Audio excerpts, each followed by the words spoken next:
Hi, my name is Jerald Simon, and I'm the president and founder of Music Motivation. And every month I come out with a brand new cool song.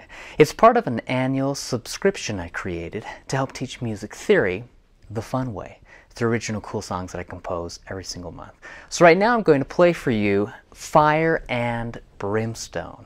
And this is the new cool song for this month. I think you'll like it. It's kind of a fun, minor, scary sounding piece. And we have a minus track that I play along with. So let me play this and then I'll explain more. Let me know what you think.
Now that's it. That is the cool song, Fire and Brimstone. And it's a fun, minor sounding piece. I think you'll really enjoy it, but let's talk about the theory right now. Every month when I come out with these cool songs, I create these to help teach music theory the fun way. I refer to it as the theory fundamentals because I want you to be able to do this yourself, where you can take these ideas, these concepts, these left-hand patterns, the music theory that I present in the cool song, and you can first learn the cool song as it is, and it's fun to be able to play with the minus track, but I want you to be able to then take it to the next level, that next step, where you begin to compose something fun or cool of your own. So we're going to talk about the theory. We have three flats. We have B flat, E flat, and A flat. Now technically that would be the key of E flat major if we were in a major key signature. If I start on E flat and go up to E flat and play all white keys except for B flat, E flat, A flat, that would be my E flat major scale. Watch my right hand.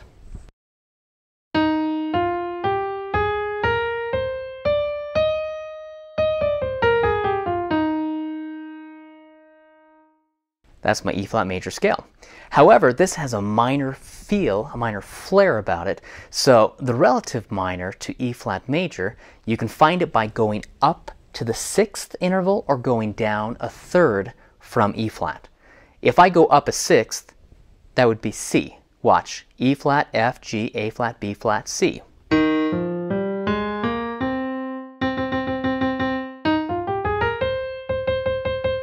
Or I can go down a third from E flat. So if I start on C and go from C to C, and I play all white keys except for B flat, E flat, and A flat, that is my C minor scale. It's the relative minor to E flat major. Watch this.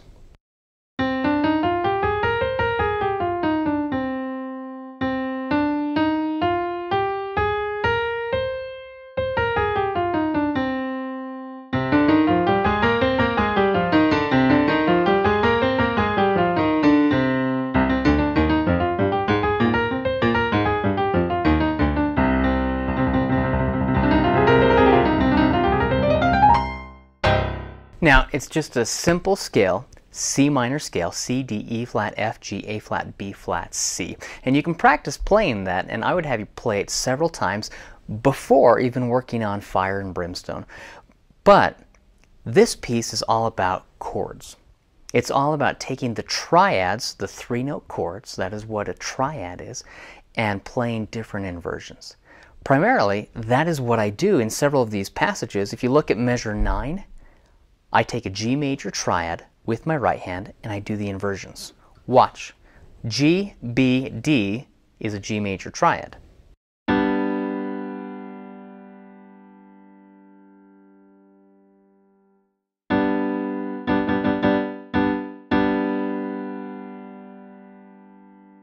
That's root position. Now, I have the three notes, G, B, and D. Since G is on the bottom, it's root position, but if I put the G up on top, and we had B, D, G, that would be a G major triad first inversion. Watch this.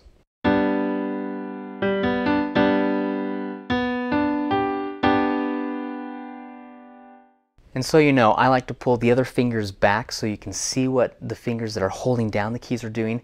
Ordinarily, I wouldn't play where the other fingers are pulled back like that. This is more for you to see visually what I'm doing. So B, D, G is a G major triad first inversion. Since I have three notes, I have three positions. Root position, first inversion, and then if I put the B that's on the bottom right here up on top, that becomes second inversion. So it's a G major triad, second inversion. D, G, B.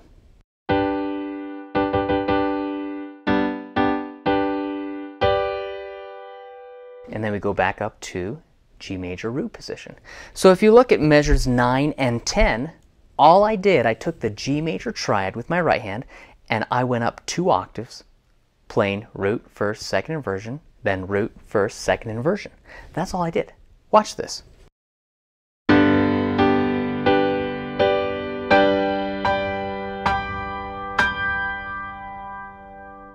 Very, very simple to do, and it's something that you could easily start trying and then applying in your own compositions. Now, that is all I'm doing. With my left hand, all throughout I have a pattern. And this pattern is what creates that minor feeling, because we have the E flat that I hit several times, but we have the A flat. Watch what happens as I take in the first measure. I'm primarily taking the C minor pentascale, the first 5 notes of the C minor scale. It's C, D, E flat, F, and G. Watch my left hand. I'm just going to play C, D, E flat, F, and G.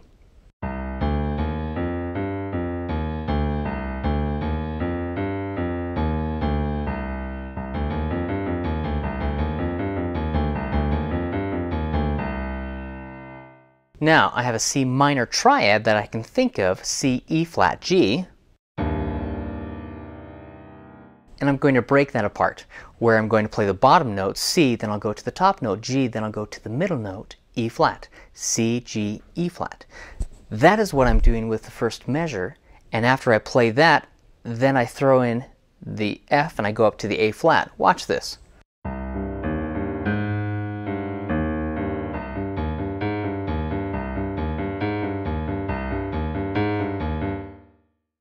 Truthfully, now in this spot, I didn't even throw in the F like I said I was going to. That's later when we go up to the F. Now all I have with the left hand is a simple pattern. I have a C minor triad that I've broken apart, and then I add the A flat up on top. That's it. I break those notes apart. So watch this. C, E flat, G is a C minor triad. I'm going to break them apart where I will play C, then go up to the G, and then back down to the E flat, and then back up to the G. But I'm going to throw in an A flat as well.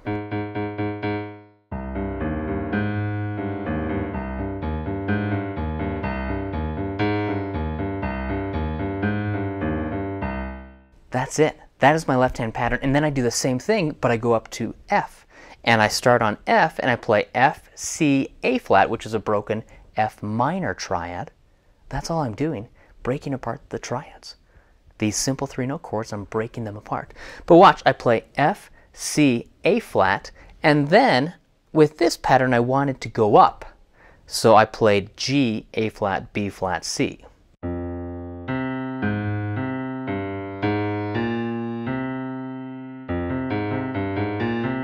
And then on the second time, I changed it just a little. When we go up, it's good to follow it with coming back down, because it creates a pattern. If you're going up, musically, it's good to return and come back. And we have technical terms that we can talk about. I won't get too technical in talking about what this is, but that's what we're doing. We're just going forward and then coming back. Okay? Retrograde. That's all we're doing. Forward and back. But as we do this, my left hand goes up and then we come back down. Watch the left hand.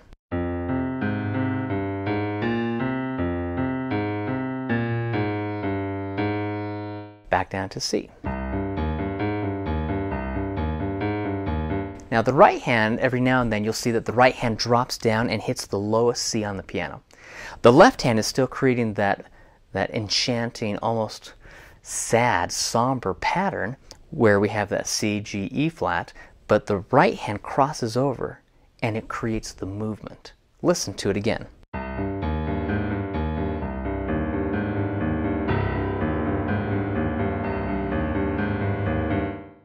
We crossed over and that's all we did.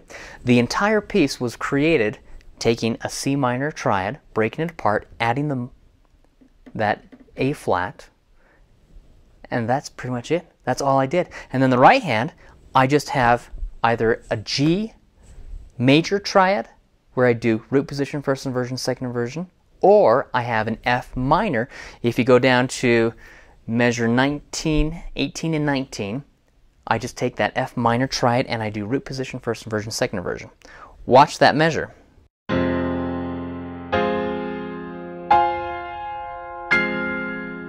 And then we go back to the G major triad.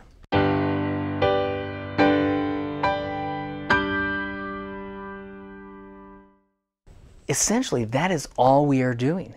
So what I'm going to challenge you to do is to take this piece, learn it as it is, play it, perfect it, and then play around with it. And what I want you to try to do is to take this left-hand pattern that we have in measure 1 and see if you can, I'm giving you permission, even though I created it, take the left-hand pattern and create something of your own using the C minor scale. You can start with just C, D, E flat, F, and G and try to create something.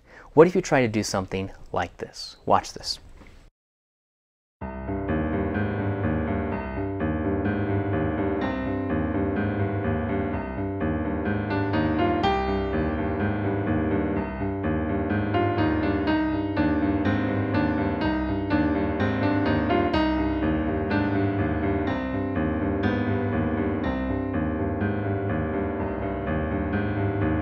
You can try to go up to F if you want.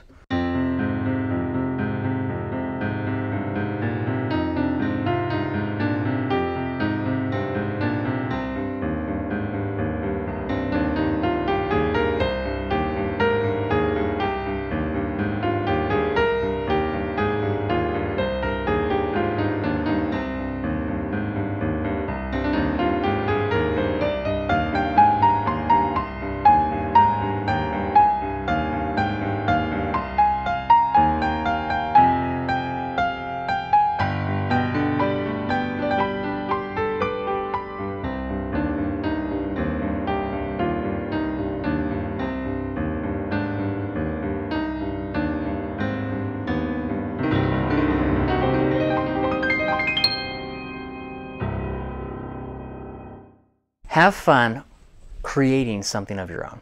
That is the whole purpose why I do this, to try to get you to play something that I've composed, but then to give you ideas on how you can compose something of your own following these patterns, following the key signature, the scales, the chords, that you can take the theory and then you can apply it, that practical application. Hope you have fun, enjoy this, play around with it. Let me know what you think. I'd love to get your feedback. Again, this is part of my Cool Songs annual subscription that I've come out with. Every month I come out with a brand new cool song. And every Tuesday I come out with a Theory Tip Tuesday video. I'd love to have you watch all of those as well. I upload them all to my YouTube page. That is youtube.com/Jerald Simon. I'd love to have you subscribe. You can go down and subscribe right now.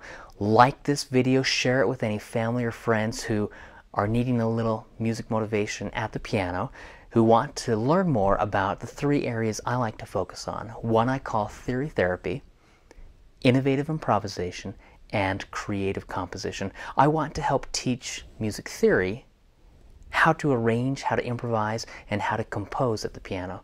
Those are the three main areas I like to focus on because often I find that they have been neglected or misunderstood. So I hope I can help out in any way I can. If you have any questions, or if you have a specific style, specific genre, or a particular theory concept you would like to have me teach, either in a Theory Tip Tuesday video or in a new cool song that I come out with, let me know. Leave a comment below. You can also send me an email at Jerald Simon, JeraldSimon, @musicmotivation.com. I'd love to hear from you. Thank you so much for watching. You can check out my website, musicmotivation.com.